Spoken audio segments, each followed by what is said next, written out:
Some reputations take decades to build. Some take a single truth to unravel. Karl Malone spent nearly 20 years constructing one of the most dominant legacies in NBA history. 2 MVP awards, 14 All-Star appearances, a spot on the 1992 Dream Team. Third all-time in scoring with 36,928 career points. He was the Mailman. Reliable, relentless, and physical in a way few power forwards have ever matched. Utah Jazz fans worshipped him, the league celebrated him, and for a long time the sports world let him exist inside that carefully curated greatness. But there's another story, one that starts not in Salt Lake City or on any NBA court, but in the summer of 1983 in a small Louisiana town called Summerfield. Karl Malone was 20 years old that summer, a sophomore at Louisiana Tech, already showing signs of the player he'd become. He went back home, back to the neighborhood, the people he'd grown up around. That's where he met Gloria Bell. She was 13 years old. By the following spring, Gloria was a mother. Her son, Demetrius Bell, was born on May 3, 1984. A paternity test later confirmed without any doubt that Karl Malone was the father. This was not a gray area. There was no ambiguity. There was a baby, a teenage mother, and a 20-year-old man who caused it all. Under Louisiana state law, then and now, sexual relations with anyone under the age of 17 is a statutory crime. We're talking up to 10 years in prison. Karl Malone has never served a single day. Gloria Bell's family ultimately decided not to press criminal charges. Their reasoning was heartbreaking and entirely understandable.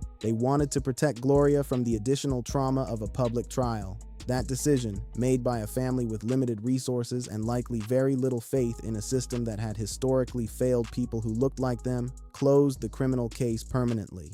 The statute of limitations ran out. Malone was drafted into the NBA in 1985, signed his first professional contract, and stepped into a life of wealth and fame that would only grow from there. In 1986, Gloria's family filed a civil suit. The paternity test was entered as evidence, and Malone was ordered to pay $125 a week in child support. Think about that number, $125 a week, for a man earning over $800,000 in his rookie season alone. And Karl Malone argued it was too high. He called it excessive. A confidential out-of-court settlement followed between 1988 and 1989. The details were sealed. Life moved on. His career blossomed. For years, Malone denied paternity and remained largely absent from Demetrius's life. Demetrius himself would later describe the relationship as feeling like his mother had visited a sperm bank. That's the kind of language a person uses when they've processed abandonment long enough to put words to it. Meanwhile, the mailman was delivering something else entirely. Championships he never won, and a legacy that the sports world kept polishing regardless.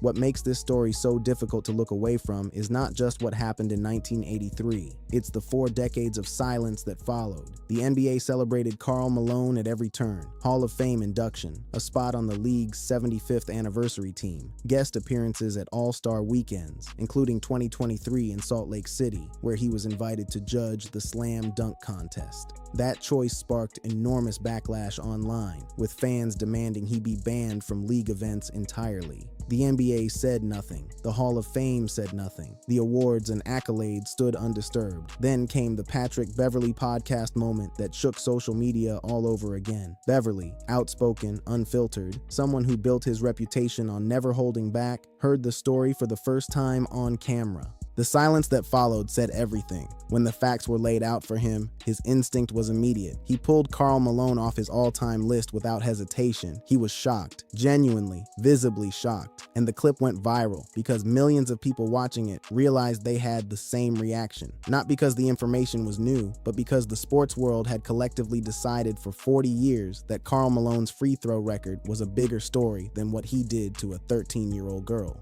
Then, in 2025, something happened that made it impossible to keep ignoring. Victor Wembanyama, the most celebrated young player in the league, a generational talent with a massive global following, posted a video on his own birthday calling out Karl Malone by name and demanding accountability. He wasn't settling a grudge. He had no personal stake. He simply looked at the facts and decided the silence had gone on long enough. The response was immediate and thunderous. Social media lit up with calls to strip Malone of his Hall of Fame status, remove his name from league events, and issue a formal statement from the NBA. Posts from January 2026, November 2025, August 2025, March 2026, different platforms, different users, all landing on the same conclusion. A serious wrong was committed, it was never addressed, and the league's continued celebration of this man makes it complicit in that silence. And here's what makes the NBA's inaction so particularly inexcusable. This is a league that fines players for wearing the wrong shoes, a league that disciplines teams for resting starters on national television, a league that moves with stunning speed when its brand is on the line. Yet somehow, when it comes to Karl Malone, an institution built on discipline and optics has chosen, year after year, to do absolutely nothing. The Karl Malone Award, presented by the Naismith Basketball Hall of Fame to the best college power forward in the country, still bears his name going into the 2025-26 season. Young men who have dedicated their lives to this game are competing for an honor named after someone who impregnated a 13-year-old child and never faced legal consequences for it. That is the current reality. Karl Malone's own family has had to live inside this contradiction publicly. His son KJ, born in 1995 to Karl and his wife Kay, whom he married on Christmas Eve of 1990, posted a video on Instagram in 2020 when The Last Dance documentary reignited public scrutiny. It wasn't a legal defense. It wasn't a denial. It was a son standing up for a father he loves, a man who was present in his life, who took his kids hunting and cheered from the stands and ran a business and kept a flip phone long after smartphones became standard. KJ also did something remarkable in that video. He acknowledged Demetrius Bell by name. He called him his brother, not a half-brother, not the other situation, his brother. There was sincerity in that. Two things can be true at once. Karl Malone can be a loving father today, and Karl Malone can have committed a statutory crime in 1983 and avoided every consequence the legal system should have delivered. Both of those statements carry weight. Neither cancels the other out. Malone himself, in rare moments of candor, has admitted to being deeply flawed. In one interview, he said plainly, "My flaws are probably 20 times worse than other people's." Those were his words, not ours. Whether he truly understands the weight of what he's confessing, or whether that Southern humility functioning as a deflection, is something only he knows. Today at 62, he lives quietly between Louisiana and Utah. He oversees the Karl Malone Auto Group with dealerships across 2 states and runs a power sports business. His estimated net worth exceeds $100 million.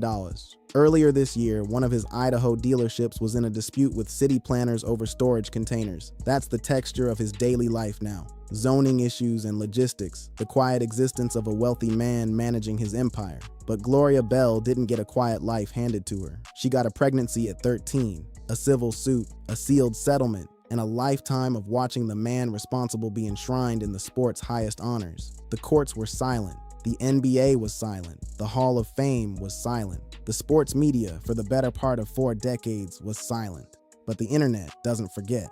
And in this unruly, sometimes brutal digital public square, the reckoning that institutions refuse to deliver is arriving anyway. One viral clip, one comment, one birthday post from the league's next great star at a time. The question the NBA has to answer is no longer whether this story is true. It's whether an organization with the power and the platform to take a stand will continue to choose silence, and what that silence says about who the league is actually protecting. What's your verdict? Drop it in the comments. And for more stories like this one, click the next video.